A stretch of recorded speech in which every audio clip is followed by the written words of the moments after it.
even on relatively loud records, I probably won't do more than a dB or dB and a half limiting. I would much rather use multiple versions or multiple types of compressors doing a little bit of work using like mid-side EQ and maybe even some dynamic mid-side EQ. You're able to make the vocal feel like it's kind of floating out a little more. That, gives it that nice fullness and that thickness they're going for without killing all the transients. If the EQ is not right, you can never get the loudness right. In this episode, we explore compression and limiting in mastering with Brad Blackwood, a celebrated engineer that has worked with Kiss, Fleetwood Mac, Alter Bridge, and Prince. Hey Brad, how you doing? Welcome to the podcast. It's great to have you here. Thank you. It's good to be here. Yeah, I can wait to explore your thoughts and experiences. So, what's something you wish you had known when you first started mastering? Oh, starting off with an easy question. I see. Wow, there's a lot. It's probably would be to trust my instincts, but at the same time, from a really practical level, it'd be that room acoustics rule everything. Mm-hmm. That we get caught up in gear and processing, we get caught up in speakers and so on and so forth. But I think early on, I didn't really fully understand how important room acoustics are to hearing what But then beyond that, it's just trusting your instincts. When something feels like something is not quite right, or it is right, or whatever, just let it go. Because a lot of times when I started off, I feel like I did a lot of maybe over processing because I would think something sounded good. It got to a certain point, it sounded good, but it didn't feel like I was doing very much. And I just kind of had this idea that, I had to do a lot of stuff to it to earn that wage or something. Whereas the reality is has nothing to do. Processing is just sort of the byproduct of what we're doing, just of listening back to it. Mm-hmm. So there are still many people who don't fully understand what happens during mastering. So what aspects can actually be enhanced in mastering and what aspects can be changed? That's a really complicated question because, over the years, especially with a lot of the new digital plugins, there's a lot of things that we can do that were either impossible to do in the analog world or they were just too cumbersome to actually be able to pull off. There's a lot of I've done a records where they printed a rough mix and the rough mix was actually approved and we got to mastering and they wanted to use a vocal up version. Well, there was not there was only a rough mix. There was no vocal up version. And so, you go in and with using like mid-side EQ and maybe even some dynamic mid-side EQ, you're able to make the vocal feel like it's kind of floating out a little more, a little bit louder. So you can adjust some levels like that, but I remind people all the time that once the cake is baked, it's very hard to adjust the ingredients individually. Anything that we adjust is going to adjust the entire cake, or in this case, the entire song. So it's really hard to get down to the individual element things. There are, depending on the arrangement, there are times that you can go in and really bring out a snare without bringing too much other things, or you can make the guitars maybe thicker if they're panned properly, not properly, but in the right way for this. Mm-hmm. So it's a complicated question. It really depends on the arrangement and how sparse or dense something is and so on and so forth and what you're trying to accomplish. But sometimes I'm surprised at how little I can do when somebody wants something specific done. And then sometimes I'm surprised at just how much you can do. It really is on a case-by-case basis, I think. Because I remember the first time you mastered one of my mixes, when I did an A/B test, I just loved how it still felt like my mix. But yet I found myself much more connected to what the artist was expressing. So my question here is, how do you bring the listener closer to the artist's emotional message? It's interesting you say that. That's actually my favorite thing when a client tells me that. My favorite, I consider it a compliment. When somebody says, hey, this sounds just like my mix, only better or only closer. Really, the mix always tells me like where it's trying to go. A lot of times people will say, hey, here's a reference file. We want it to sound like this song. And usually it's just very, very different. And they have this idea in their mind that their song is going to sound like that, but it's not, the arrangement's not there or the production's not there or whatever. Usually I can listen to the mix and just tell like, hey, this is kind of where it's wanting to go. The engineer or he or she's going for something that's big and bold and bright and punchy, or they're going for something that's mellow and calm or whatever. And once you kind of get an idea of where the mix is trying to go, then it's just a matter of sort of nipping and tucking along the way, little things here and there that are either getting in the way. You know, like if it's a little bit too muddy or something, they want it to be warm, let's say, but it's a little too much. Well, then it just sort of sounds plodding. So you just clean that up just a little bit. You don't have to erase it. You just clean it up a little bit, and suddenly it kind of opens up and blooms a bit more. It's those kinds of little things that I think. And I think that's a lot of times where experience comes in, just years and years and years of making these, of listening to this stuff and making these tweaks and sort of learning to understand, hey, this is where this mix is trying to get to. And these are the things that are kind of keeping it from being everything that it could be. Compression is often one of the biggest challenges for beginners when they start out, or when they're starting out. When do you use compression in mastering, and why? So I would say nowadays, 1 or 2 projects a year do I use compression and mastering because it's overly dynamic, like in the classic sense of using compression to control dynamics. I mean, I'd say a vast majority of time that I use compression, I grab a compressor because I'm looking for something for the tone that it's going to impart, just the way it's going to affect the mix, not necessarily because the mix is too dynamic, but just certain things, certain compressors, whether they're plugins or hardware, just have a certain thing they do. And you get that when you get a feel for what you're going for or where the mix is trying to get to, and you grab that compression. I use it probably as, I would say, more as a tone control or a feeling, I don't know how to use the word I'm looking for is there, but I'm looking to affect the song in a certain way more than just sort of dynamic control. It's pretty rare, especially with modern productions, that something comes in too dynamic where it just needs compression to tame the dynamics. And what compressors do you like to add that color? Yeah, so I really like using the Pendulum OCL2. It's electrical optical. It's a great sounding compressor. In plugin world, I really like the Waves. I know that's like people hate Waves, but they have this one. It's the TG. I think it's the TG 12345, like the emulation of that old, like EMI. I think it's an EMI compressor, and it's really nice. It has a kind of a grabby sort of texture to it, where you can dial it back pretty far. I usually use compression very, very slightly too. I'm not really heavy-handed with compression. I like what it does, but I only want to do a little bit of it to get.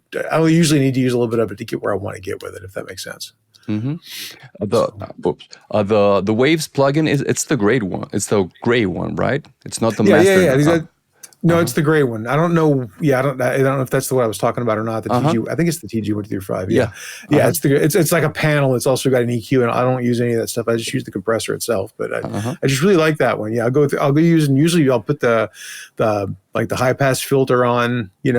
It's a couple hundred hertz or so the bottom end's not driving it too much, and then I'll pull the level back, the drive level back, so it's only doing a couple dB of limiting, but it really does. It's got a really nice kind of grabby thing to it without getting in the way too much. Cool.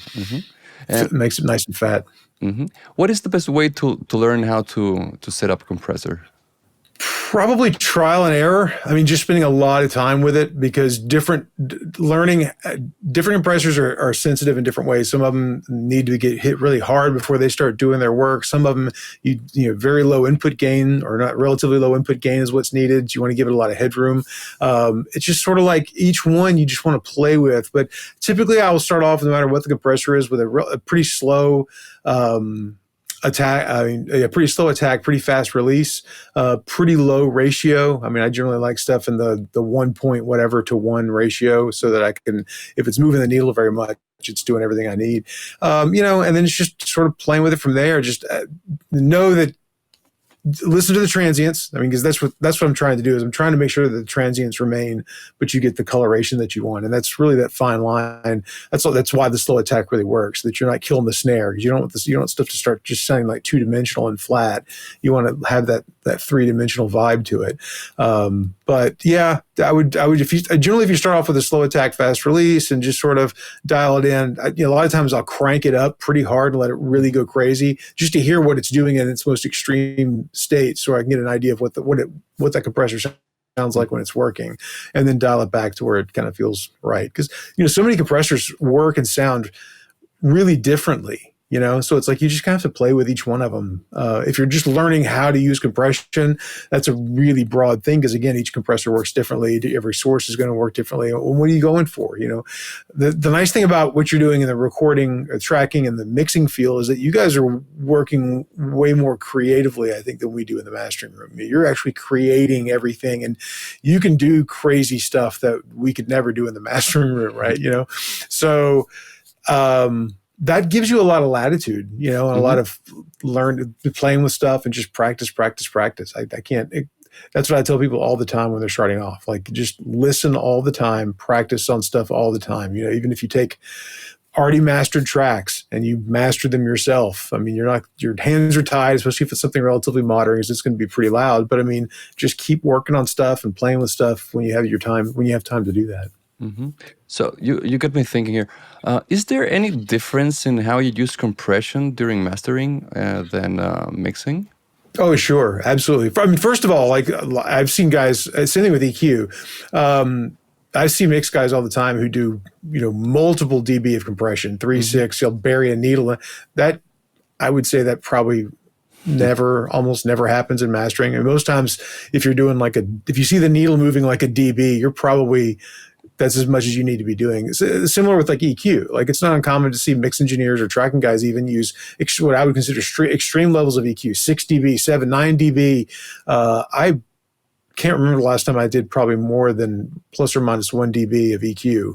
And even that's kind of a lot. Usually it's about a half dB. And I'll do little bits here and there, but they're all just little subtle moves usually. Mm-hmm.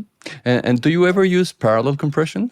On some of those occasions I talked about earlier where I had something that was a little too dynamic, I've played with it and I've used it on a couple of projects over the years. But typically I feel like I can get where I need to go with just regular compression. Now, I've had a few instances where clients have wanted something that was like really, really dense. That's what the mix was going for, but it wasn't close to being there yet. And if I just relied on stereo compression, I would squash the life out of it. And so that's when I've done that. I'll bring it down and just crush it and then bring it up real low underneath, 15 and 20 dB beneath the main signal. And that, gives it that nice fullness and that thickness they're going for without killing all the transients. But it's not very common for me. I know a lot of guys use it a lot, but that's just not, I don't feel like I need it very much. Mm-hmm. And at what stage in the process do you place the limiter in the signal chain? It's the very last thing. Mm-hmm. Yeah, it's the very last thing in the chain. Yeah, before. So I do everything I can to prep it and get it close to there, whether it's using saturators, and sometimes I'll have a clipper in there or whatever. And then the limiter is going to be the very last thing in the chain. Uh-huh. And how can you tell when there's too much limiting going on? With the limiter, it just feels like, for me, it's a lot like over compression, where you just feel like the transients are going away. It gets a little too flat. There's no like front to back depth anymore. It feels like the drums are right up in your face, not in a cool way, just like everything's there and nothing goes away.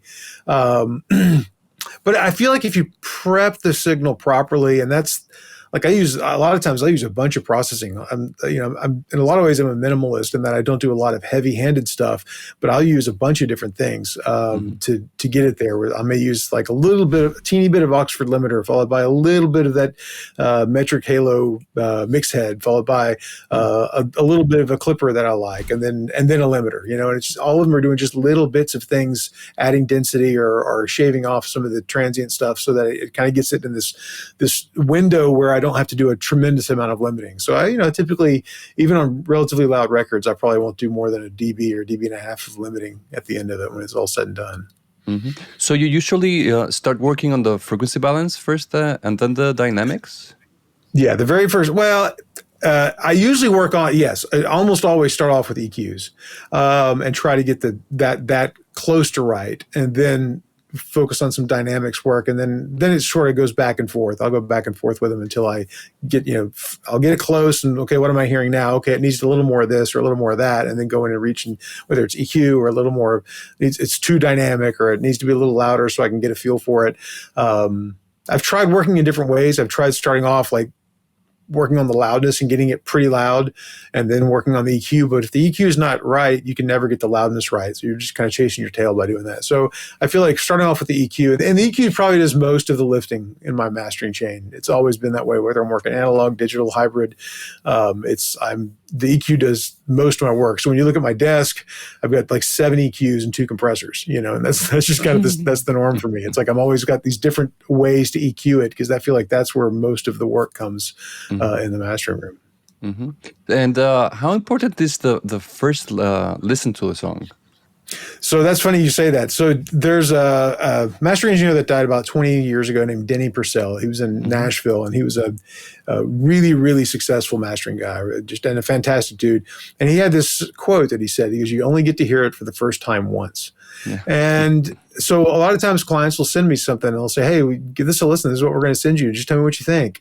And I'll always reply back, "I will listen to it if you want me to. If you need me, if you're looking for something specific, unless that's necessary, I like to save that listen for when I'm working on it. I hear it for the first time." Because I feel like the more you listen to something, you get used to it. Like you can put on a funky set of headphones and start listening to music, and at first it sounds funky, but within just a few minutes, the DSP in your brain figures it out and everything sounds fine. And I tell guys all the time, I mean, that's the main reason why you hire a mastering engineer. I mean, there's a lot of reasons, but one of the main reasons is I haven't heard it. I've not heard that mix 100 times like you mix engineers have. So some of the warts, some of this, some of that I hear, this certain sound that they make on the guitar that sounds like a digital pop, maybe, that I'll say, "Hey, this is a digital, does this need to be removed?" "Oh no, that's supposed to be there." But then a lot of times they'll come back and be like, "You know what, if you can pull that out, I hadn't really noticed it until you said that. It does sound bad. It doesn't sound cool. So can we get rid of it?" So I think that's really important. And so because of that, I'm sort of an efficiency geek when it comes to working. I try to work, I don't rush through it at all, but I try to work as quickly as I can, because I know the longer that I'm listening to the song, the more I'm going to become accustomed to how it sounds, and I'll lose sort of that objectivity, and that's a really important part of what we bring. So do you listen to the song from start to finish before beginning, or do you start working on it right away? I'll usually let it get to like the first chorus before I start, but I want to start on it pretty much right away, because by then you have an idea. Once you get through the first chorus, you have an idea of where it goes from extreme to extreme, like whether it starts off with a quiet part, the quiet guitar intro, or it starts off with just with a bang. Maybe they do a little pre-chorus and then go into the first verse or whatever. By the time you get to the first chorus, you have an idea of what's going on top to bottom, like the loud to soft, that kind of thing. Sure, there can be something crazy in the bridge or whatever, and you deal with that when you get to it. But I like to start immediately addressing the most egregious things that I hear. So if it's just really muddy, I want to go ahead and start cleaning that up so I can really hear what's going on the rest of the way. And then, a lot of singles, a lot of times I'll listen to a song. I might listen to it 3 or 4 times and I'm ready to print it. Usually at that point, I'll stop and just take a break for about 10, 15 minutes and just let my ears completely reset. Don't listen to anything or whatever. And then hit play and see what my immediate reaction is to it. And sometimes I dive back in and work for another 10 or 15 minutes on it. Sometimes I'm like, yep, that's right. I got it right. Let's go. And just print it at that point. I try to get on it right away, because I feel like I said, the longer I listen to it, the more I'm going to lose sort of that instinctive reaction that I think is important. Yeah. And you usually are taking maybe written notes or just mental ones? Oh, just mental notes. Yeah. I'm just, as I'm listening to it. Well, I've done some projects where the songs were really, really long, and like prog rock things where it's a 15, 18-minute song, and there's multiple movements. On those, I'll generally take some notes as I'm listening down through it the first time. But for typical pop rock stuff, no, I'll just start right on it right away, and it's pretty obvious when you're listening to it what needs to be done. I think for somebody like me who's been doing this for, 28 years or something now, I've been not in the mix world for all those years. So I think of music more like probably the end listener does, whereas almost all my mix engineer friends, they think of music, and when they listen to something, it's almost like they hear the edit decision list and they can hear all the tracks and everything. And I just don't listen that way. And so it's not a matter of me thinking, on track 4 or on the snare, I've got to do this. It's just a matter of like in this range. I'm just thinking in like frequency response ranges or energy areas, like, oh, this upper mid range is a bit too harsh. I need to figure out a way to soften that or something like that. So I don't usually feel like I need to take notes on that. I just get right to it. Yeah, great. What are the most important aspects of a track that you focus during the mastering? I don't think there's any. I don't think there's any sort of standard answer for that. I think it really varies. A bluegrass track is going to be different from a big heavy metal track, for example. For a typical band, let's say you're just talking about rock music or pop music, even. I really like to work on a really solid, tight and punchy, but not boxy or boomy bottom end. I want it to be really tight and punchy. I really like lower mids that are present and sound really good, but I really don't like muddiness at all. Like I think that's really important to find that balance between being scooped and being muddy, and find that the right part of the lower mid range. I think upper mid range energy is often missed a little bit by mix engineers, just kind of that anywhere from maybe 1,500 to 3K, up in that just the top of the vocals, that kind of a thing. You can get a little bit in there. You can add a little bit on a lot of projects and just kind of open things up without it getting harsh or bright or edgy or whatever. And a lot of times I'll open up the top end, the very, very top end. Like, several of my EQs have very, very high, settings like 25K, 30K. You can go up there and do a real broadband and add like a half dB. It just sort of lifts it ever so slightly, because that trickles all the way down to, whatever, 5 to 10K. So, but I think a really solid bottom end, a good lower mid range, and just the right amount of upper mids, that sort of balance. If you can get those all balanced, a lot of things will sound really, really good right away. Cool. Do you have a routine to calibrate your ears at the start of the day? I do have what I call a morning listen. I used to post them all the time on social media, but I usually like to come in, and for the first hour or so that I'm in the studio, I'll reply back to emails that came in overnight. I'll handle whatever paperwork needs to be done or whatever. And during that time, I'll pull something out of my library, whether it's vinyl or it's streaming or whatever, and just listen usually to an album top to bottom. I don't historically pick out something like, today I'm working on this band, so I'm going to listen to something like that band. I just kind of go with whatever's in, that I'm in the mood for. But I do have sort of a narrow group of projects that I find myself listening to over and over again, because I think they sound really, really good. And so it's like, that's what I'm going to listen to in the morning, just because I love the way project or whatever. So, but I think listening to something like that, after I've gotten in the studio and just sort of, reminding myself of what everything sounds like. I mean, I'm blessed that I had the studio that just sounds really, really amazing. It's really, it's a great design, and I've had these same speakers for 20, almost 2 years now. It's like, so I really know the system and its response curve really, really well. But yeah, I do like to get up and listen to something. And then, like I said earlier, I do take a lot of ear breaks. I mean, probably at least 15 minutes. It's 15 minutes out of every hour I'm not listening.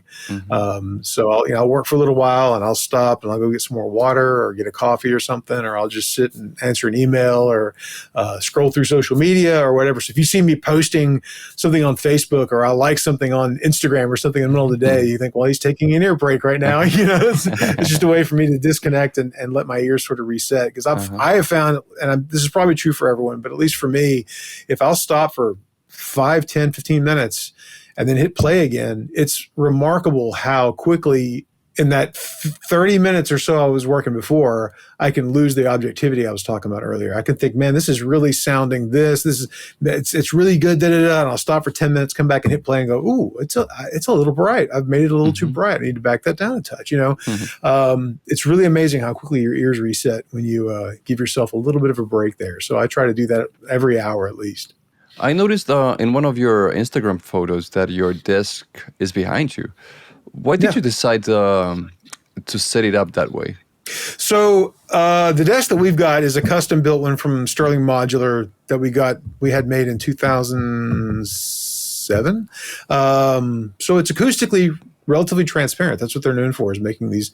But in my mind, I've always known that you can't really have a piece of furniture with a bunch of boxes between you and the speakers and expect it not to affect the sound. And so for years I wanted to do this. I wanted to try this because Denny Purcell, who I mentioned to you earlier, he worked that way. If you ever see Georgetown Masters was his studio and is now run by somebody else, but they kept the setup basically the same way. So he's got these two big speakers. I think they're like Dunleavy's or something. And he spun around. And it was him and the speakers. Mm-hmm. And then he would turn around and the gear was behind him to tweak. And Doug Sachs, of course, did the same thing.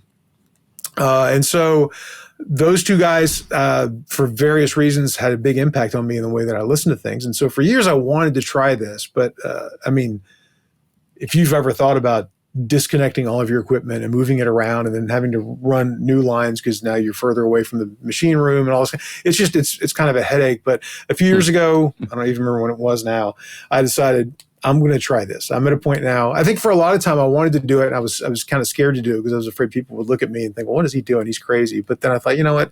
I'm old enough now. They'll just have to deal with it. But so I did it, and I feared it was going to be a pretty subtle difference. Like I'd be like, oh yeah, it sounds a little better, but I was actually super blown away at how much better it sounds not having this giant hunk of stuff between me and the speakers. So I got one of these Northward Acoustics little sit-stand desks that's barely the size of a keyboard. They come with the backs. You can put the monitor on it, but I left that off when I assembled it. So it's just a small footprint, keyboard thing that I have my Grace 908 controller on, mm-hmm. and my keyboard and mouse or trackball, and that's all that's between me and the speakers. And it just, I don't know. I feel like I can hear things. I can hear the sound so much better. I was really, really surprised at how much more open and detailed it sounded mm-hmm. without having the desk in front of me. So it's a little less convenient. I'll admit that. As an efficiency freak, it kind of drives me nuts sometimes because I'll be trying to EQ something and I'll spin around. So I'm listening from behind at that point, and I'll tweak it where I think it needs to be. I'll spin back around and listen. Oh no, I'll spin back. I'm back and forth. But realistically, it sounds better, and I feel like my work is actually better since I've done that. Yeah, I think I want to do that now. I want to remove my desk. It's just, I'm telling you, you can really hear the speakers do what they can do, and that's the thing. Yeah, I'm going to try it. Yeah, definitely. Have you ever mastered a track using only plugins? Oh yeah, sure, absolutely. No, mm-hmm. I do some work that's almost all analog, some that's hybrid, and I do some work that's pure digital. It just depends on the project. A lot of modern stuff has been all digital the whole time, and I mean since it was recorded. And even with I've got YST converter. I've got great conversion here.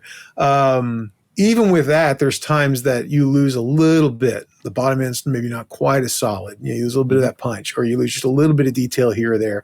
And so it really depends on the project. It's taken, piece by piece. And some people have been surprised at some of the projects that they find out later were 100% in the box, mastered in the box, because they thought, oh, I can hear that EQ that you've got, that da-da-da. It's like, oh, no, you don't. It's a plug-in, But yeah, at the end of the day, they're all tools, and I have a love of I have a bunch of custom gear. Most of my gear is custom made, mm-hmm. So I definitely have a love for analog. But at the same time, there's definitely times when it just works really, really well to stay in the box. I think plugins have gotten to the point now where they are legitimately usable alongside the best analog gear, personally. Mm-hmm. Could you recommend us a plugin chain for mastering for those who are just starting out? Well, a generic chain would be, I'll have, there's this plugin called MSED, mm-hmm. and that's at the top of my chain always. And it's basically a mid-side, vertical lateral type plugin. So you can mute the mid, just listen to everything that's panned, or vice versa. And I do that just so that, like, if I'm messing with stuff, compression, or if there's EQ or something, I can go in and just basically listen to just the mono signal, just the vocal and the drums, let's say, and see how they're sitting together, or those sorts of things. Then I go EQ. And then right after that, if there's compression, that's where I put my compression. And then after all that is where I'll do anything, like if I'm doing saturation, like an Oxford inflator or something like that, I'll do that. And then I usually have, if I'm going to use a clipper, that's where I'll use the clipper. And then beyond that, I'll use a limiter. So it's just sort of that would be my chain, would be EQ, mm-hmm. compression, then saturation, then sort of clipping, limiting in that row. And what EQ do you like using in the box? So right now, I really like the metric. I use a combination of the metric Halo Sontec. I think that Rick and his crew did a great job. I still own a Sontec. I've had Sontecs for. It was the first EQ I bought in the late '90s was a Sontec. So I'm very familiar with the Sontec sound, and I love that. I think it's a great plugin. It's really has a lot of the characteristics of a real hardware Sontec that are impossible to get, really. And I use that in conjunction with the Pro Q3, which I really like. That one makes dynamic EQ really easy, and I love dynamic EQ. I think that's been a huge game changer for the last decade for me. Just being able to, it's amazing how you can EQ something, or a lot of times I'll just use the gain function without actually EQing it. So I'll get a range, and I'll listen to say this is what I want. Like I was talking about the vocal earlier. You can put it in the mid. Set it in mid-side mode, put it to just the mid, and put it, let's say at 2K or something like that at the top of the vocal range, and then just turn on the dynamics to the positive point, and then anytime it hits the threshold, it just gives it a little bit, and it helps it continue to move instead of just everything always being EQ'd at that level. So those two EQs are my heavy lifters, the Sontec and the Pro Q3 in the digital world. I use those a lot. And usually in combination, because the Sontec's limited in what it can do. It's it is a really good representation of the analog, and because of that, it doesn't have, really tight EQs or the dynamic capability, or it does do mid-side. You could switch it into mid-side mode, but it's more of I feel like it's more of a broad brush EQ, whereas the Pro Q3 can do all kinds of really interesting things. Mid-side and stereo at the same time, and so on and so forth. And of course, the dynamic nature of it's really cool if you use that. When I announced your appearance on the podcast, many people reached out with questions they'd like me to ask you. So here are a few of them. Let's go. So the first one is, do you use multiband compression? If so, how and for what purpose? So I only use multiband compression when I feel like something needs fixing. Like there's something broken, and that's the only way around it. I mean, you could really argue that dynamic EQ is just a form of multiband compression, of course, or expansion maybe, in the way I use it. But I do use multiband EQ to, like when we talked about the lower mid-range earlier, something's a little bit thick. It's not, instead of just EQing 300 hertz or 350 hertz down, a lot of times I'll do that and give it a Q of, let's say, 1.5, and then just turn the dynamics on. So it's just barely tugging back on it, but it doesn't just suck it out completely, like a fixed EQ would. For just pure multiband compression, that's only used when something comes in and it's really, really the balance is really out of whack, and I feel like I've got to pull out the heavy machinery, so to speak, to fix it. Otherwise, but again, like I said, you could argue that dynamic EQ is a form of that, and I definitely use a lot of that. What are some compression and limiting techniques for retaining clarity and depth? Well, I think the biggest thing would be getting the EQ right before you do any compression or limiting. If you get the balance right, I feel like compression and limiting is a whole lot easier. I've seen a lot of guys who they'll be working with compression and there's just too much bottom end, or there's too much, upper mid range, or there's whatever. And if that response is off, it's going to trigger, just like a sidechain would. It's going to trigger the compression. If you're using especially broadband compression, it's going to trigger the thing to kick in times that, in ways that you don't want it to. So if you get that really balanced out, the frequency response balanced out, get the EQ right first off, I feel like compression becomes a whole lot easier. And then, I would much rather use multiple versions or multiple types of compressors doing a little bit of work.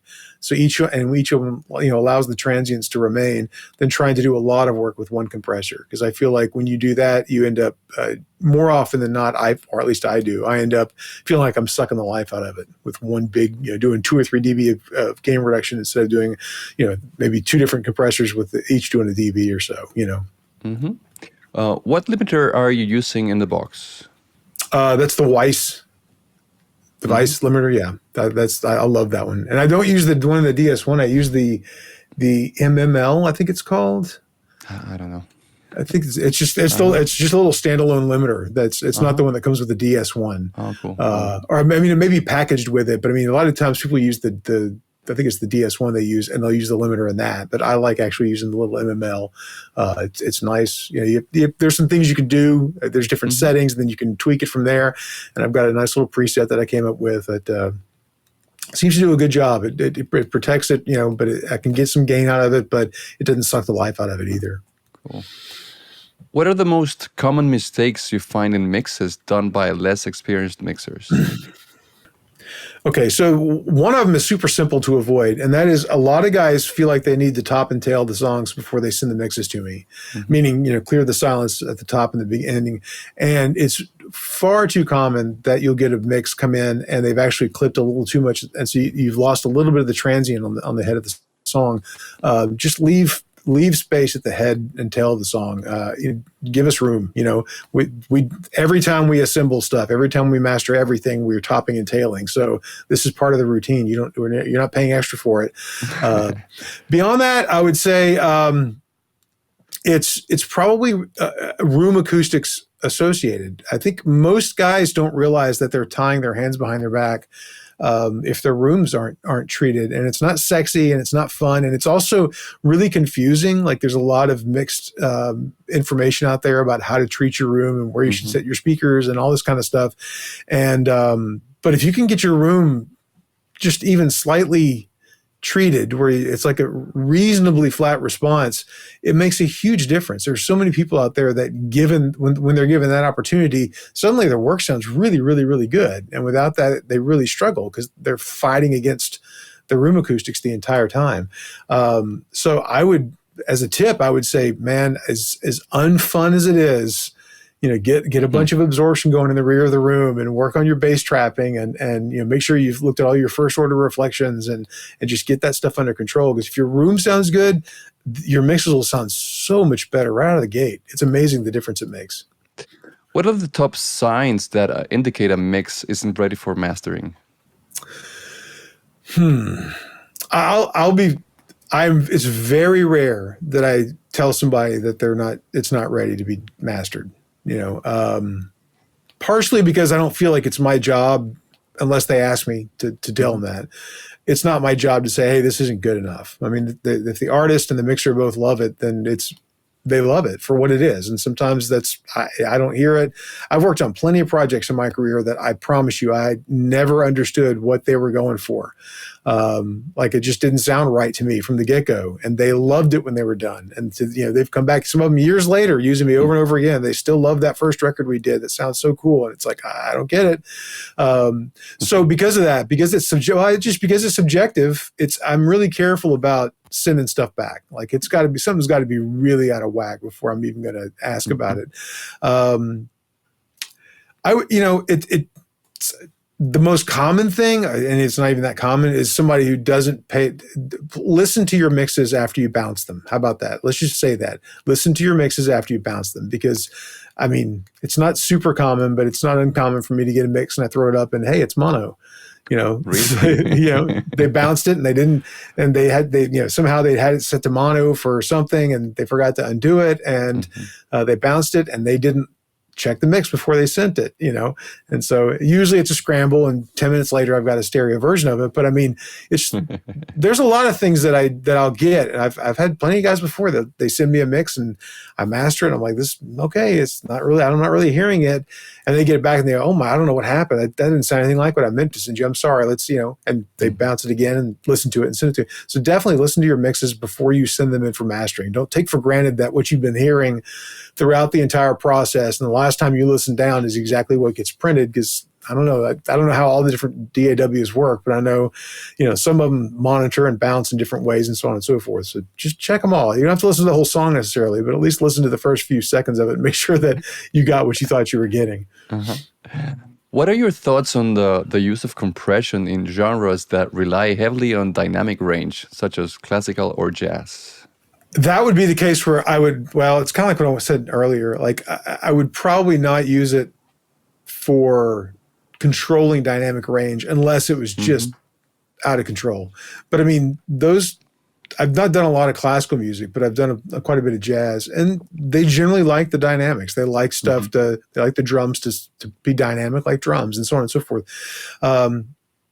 Now that is a case where I might use something that's a little more transparent, like the Cranesong SDC8, so it can do a little bit, just to get a little bit of maybe the tone that I'm wanting to get out of it, but it doesn't sound like it's really doing much to the dynamics, so that they stay intact. But no, I don't generally use a lot of compression on stuff like jazz. I just usually, I mean, again, if it needs it, if it's just sounds, something can need compression and not be overly dynamic because the stuff just hasn't gelled together. Sometimes you just need that to help kind of glue everything together without being heavy-handed. And in those situations, maybe I'll do that, with the SDC8 or something, a more transparent compressor. Like I like the Alicia Alpha plugin, actually. It's actually a nice, I like the way it has a lot of different controls, but it's relatively transparent for doing that kind of stuff in the box if you don't have hardware. Right. Could you explain your approach to using Lookahead feature in the mastering limiters?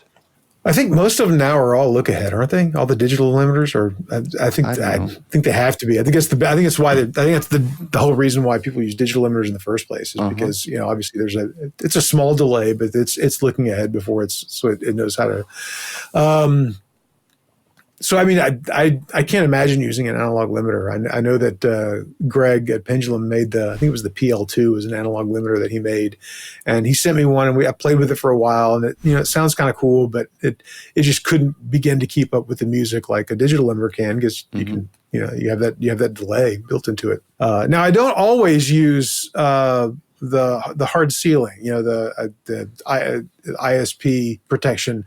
Sometimes that the intersample peaking stuff, sometimes that can really close down the top end and make it sound really closed off.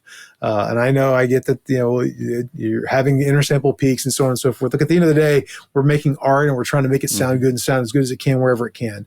It's not about, staying within the lines. So there are definitely times that I turn that off because it just sounds more open and more detailed up top than being closed down by the ISP, trying to protect against intersample peaks. Can you tell us about your converters and your speakers? Yes. So converters are a combination of Lavery and Weiss. Those are just the two that I've used over the years. I use a lot of Laveries. I've got 18 stereo Laveries for my Atmos system, and then about 6 channels of Weiss that I can use, different ones I can use for stereo. I've got a DAC 1 Mark III and a DAC 2. 2 DAC 2s. I also have a Cranesong Head 192 that I still love to use. It's a killer sounding. It's not. I don't think it's as accurate as the Lavery or the Weiss in the D to A, but the A to D still sounds really, really good to me. I like using that one a lot. Speakers are all B&W Nautilus series. I've got 802s up front, and an HTM1 center channel over my shoulder there. Got 805s around the sides and rear, and Nautilus series in-ceiling speakers for the Atmos overheads as well. All driven by Pass Labs or Krell amplifiers. I also have Velodyne DD12 subwoofers for the stereo and SVS sub for the Atmos system. So lots of speakers. Oh. I can see that. So what's the difference in volume or level when you're mastering for stereo and for Atmos? So for stereo, obviously there's no rule. It's just whatever you want to do, whatever you can get away with is kind of the going rate. Atmos, at least with Apple, and because Apple dictates, they're probably the biggest right now spatial audio streamer out there, and probably not even close.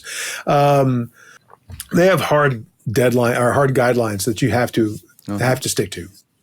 That's minus 18 LUFS integrated average level with a maximum peak of -1 dB full scale. So that alone means that you can still crush stuff if you want to, but it does mean that Atmos stuff is generally going to be a little more dynamic, which is it's a double-edged sword. It's really cool because it's nice to have music that just sounds good, that isn't overly squashed because that's what everybody else is doing, which is what a lot of rock people in particular do, and pop. But the sad part is it makes it really hard to make Atmos stuff have the same crunch and grit and punch that the stereo mixes do, because you don't, you're not, unless you're just really compromising it, you're really, it is a more dynamic thing, there are rules for Atmos, but there aren't really rules for stereo. And right now Atmos is still, I tell people, it's the Wild West. I mean, it's been that way since I've been into it, which is about 3 years ago. I got into it pretty heavy. There are a few rules here and there, but everything else is just, I mean, some guys, mixers, there are guys that use only objects. There's guys who use only bed. There's guys that use a combination of those things. It's like, it's pretty complicated at times. It's pretty hairy, but I love surround sound. I've been doing I started with 5.1 back in the late 90s. So I've been doing surround sound for 20 something years now. And I love it. I know that it's always going to be, or relatively always going to be a small facet. Most people are always going to listen to stereo primarily, whether that stereo is genuine stereo or a fold down stereo from the Atmos master, that's still how people are going to consume the audio, is left and right. So, but yeah, I love working in immersive. It's so nice to hear some of the stuff that's being put out, especially now that it's had a few years and people are actually starting to really write music with Atmos in mind. Like they're actually thinking, I'm going to be able to utilize this canvas instead of this canvas in front of me, it's this canvas that surrounds me, and they write the music and they come up with stuff with that in mind. And it's actually really cool. It's an exciting time. Brad, thank you so much for joining us today and sharing your insights. Absolutely. It's been a real pleasure talking to you.